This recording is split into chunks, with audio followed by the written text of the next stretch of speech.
Si tu es devant cette vidéo, c'est que tu as envie de comprendre rapidement comment manipuler des données dans une base de données. Et ça tombe bien puisque dans cette vidéo, c'est ce que je vais te montrer. Dans cette vidéo, je vais t'expliquer le fonctionnement du SQL et je vais tenter de t'aider à mettre en place la requête que tu désires mettre en place pour ta propre base de données. Hello World, ici Survel pour l'ère des blaireaux. Mon but sur cette chaîne, c'est de rendre accessible la technologie et l'informatique au plus grand nombre, que ce soit de la programmation d'applications jusqu'à la découverte de nouvelles technologies. Mais du coup, c'est quoi le SQL ? C'est tout simplement le langage utilisé pour manipuler des données dans une base de données. C'est un langage extrêmement pratique à connaître, puisque beaucoup d'autres langages en informatique en ont besoin, par exemple le Java pour le développement d'applications, ou le PHP pour le développement d'applications web. Ou encore plein d'autres qui ont tout un tas d'autres utilités, et ben pour la plupart ils font quand même appel au SQL pour pouvoir manipuler des données, et donc en stocker une grande quantité. Je tenais donc vraiment à faire cette vidéo, puisque dans 1 ou 2 semaines, je vais te montrer comment manipuler une base de données en SQL, en Java pour tes applications Android. Bref, revenons-en au sujet. Le principal à connaître sur les bases de données, c'est le fonctionnement initial d'un gestionnaire de base de données, c'est-à-dire le CRUD, pour Create, Read, Update et Delete. Ce qui veut donc dire que le fonctionnement initial d'un gestionnaire de base de données, c'est de te permettre de créer des tables, de créer des données, etc. Ensuite, elle est censée te permettre de les lire, de les mettre à jour, puis de potentiellement les supprimer si tu n'en veux plus. Pareil pour les tables. C'est donc un fonctionnement assez simple en 4 étapes, Create, Read, Update et Delete, que je vais tenter de t'enseigner aujourd'hui. Comment se compose le SQL ? Pour pouvoir comprendre cela, je vais donc partir d'un exemple. J'ai un magasin dans lequel il y a un rayon électronique. Dans mon rayon électronique, je possède plusieurs objets dont je veux connaître le nom, le prix et la quantité en stock disponible. C'est un énoncé simple, mais c'est jamais vraiment plus compliqué dans les faits. Tout d'abord, je vais commencer par analyser cet énoncé. Le magasin, c'est donc ma base de données. Je peux l'appeler shop.db par exemple, avec le .db qui est le type d'extension des fichiers database, donc base de données. Maintenant que j'ai le nom de ma base de données, il me faut donc le nom de mes tables. Pour que l'exercice soit plutôt accessible, je n'en veux qu'une dans mon énoncé. Je veux donc le rayon électronique, que je peux par exemple appeler T-Electronics pour table électronique. Je mets un T avec un tiret du bas devant par rapport aux conventions de nommage, mais c'est pas très important pour cette vidéo. Maintenant j'ai la base de données et la table que je voulais.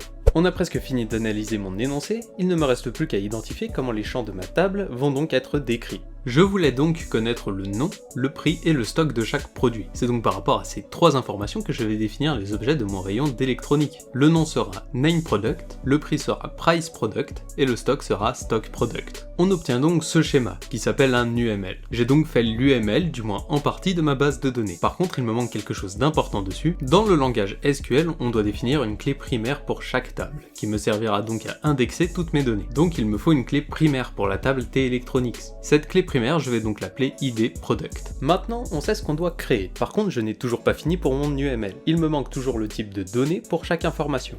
Pour le nom, qu'est-ce que je veux ? Je veux une chaîne de caractères. Alors c'est peut-être évident, mais c'est le genre de question qu'il faut se poser pour éviter de se tromper plus tard. Et c'est ce genre de type de question qu'il faut se poser pour chaque critère. Donc on va reprendre l'analyse dans l'ordre. ID Product, ça doit donc être un entier. Donc je le définis selon un integer que je mettrai en auto-increment.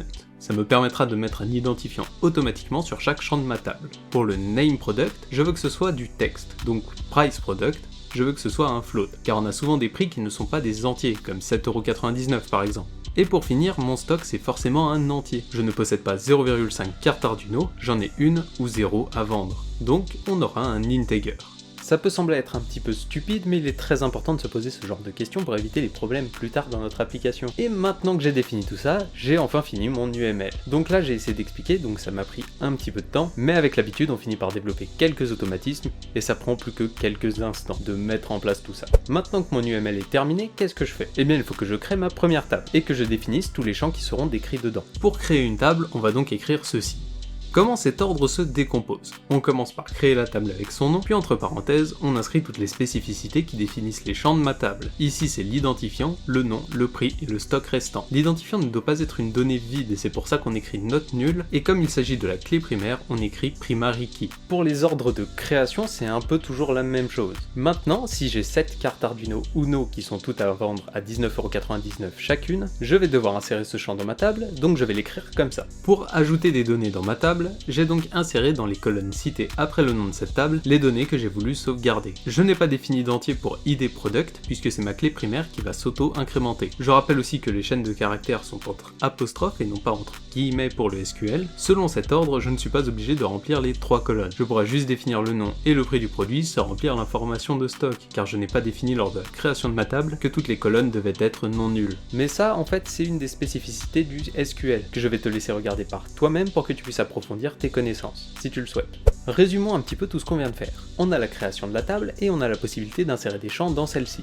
Maintenant, on va donc s'intéresser à la partie read, donc la partie lecture. Je veux donc lire une partie du champ consacrée à la carte Arduino Uno. Si par exemple je veux savoir combien il m'en reste en stock, je vais donc écrire ça. J'ai sélectionné la donnée correspondant à la colonne Stock Product de la table T-Electronics pour laquelle le nom était égal à Arduino Uno. Ici ce qu'il faut retenir, c'est la particularité du mot-clé where, qui demande une condition derrière. J'aurais aussi pu lui demander where ID Product égale 1 et le résultat aurait été le même. Maintenant qu'on peut lire cette donnée, j'aimerais pouvoir changer quelque chose. Nous sommes en période de crise vis-à-vis des semi-conducteurs, donc le prix de mes cartes Arduino n'est plus de 19,99 €, mais il est passé à 23,99 €. Et au niveau du stock, je suis presque en rupture, il ne m'en reste plus que 2. Je souhaite donc modifier des données directement dans le champ consacré à l'Arduino Uno. Et ça tombe bien puisque j'ai aussi un ordre SQL pour ça. J'ai mis à jour avec le mot-clé update ma table T-Electronics. J'ai demandé à remplacer le prix et le stock du champ dont la colonne name product était équivalent à Arduino Uno. Ça veut dire que cette requête va chercher la colonne name product de la table T-Electronics et regarder ligne par ligne s'il y en a une qui a le même texte que ce que je lui ai demandé de chercher. En vrai, c'est pas très compliqué, mais si tu as des questions et que tu n'as pas très bien compris, je te laisse les poser en commentaire et j'essaierai d'être plus précis. Pour que notre gestion en CRUD soit complète, il nous reste donc un dernier ordre. Puisqu'on a déjà le create pour la table et les données en tout genre, avec les requêtes create et insert, on a aussi la lecture avec select et la mise à jour avec update.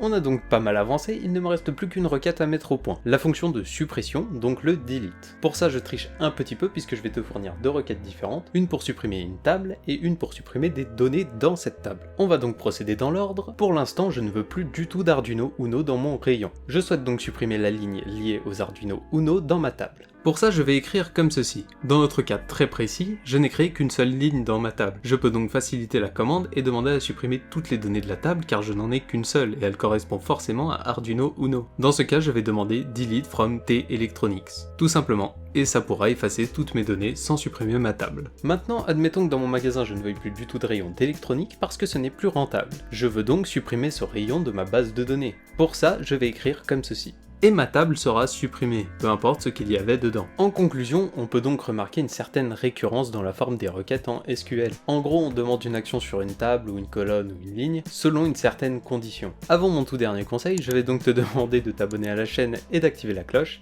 si la vidéo t'a plu bien évidemment, ou si au moins elle t'a été utile, ne serait-ce que pour revoir un peu les bases du SQL. Si c'est le cas, donne-moi ton ressenti en commentaire et lâche un petit pouce vers le haut, ça me rendrait un très fier service. Bref, si tu souhaites en apprendre plus sur tout ça, je te conseille d'aller voir la documentation technique liée au SQL. Je te mets le lien directement en description, comme ça tu sauras où aller chercher plus d'exemples différents de requêtes qui ont toutes une utilité plus ou moins adaptée à tes différents projets. N'hésite surtout pas à te créer une base de données factice sur lesquelles tu créerais un set de données bidon, et dessus tu pourrais tenter de mettre en place tous les ordres SQL qu'on a vus dans cette vidéo ou t'entraîner vis-à-vis de la documentation technique. Bref, c'est tout pour moi pour aujourd'hui. Sur ce, c'était Survel, je te dis à très bientôt. Ciao.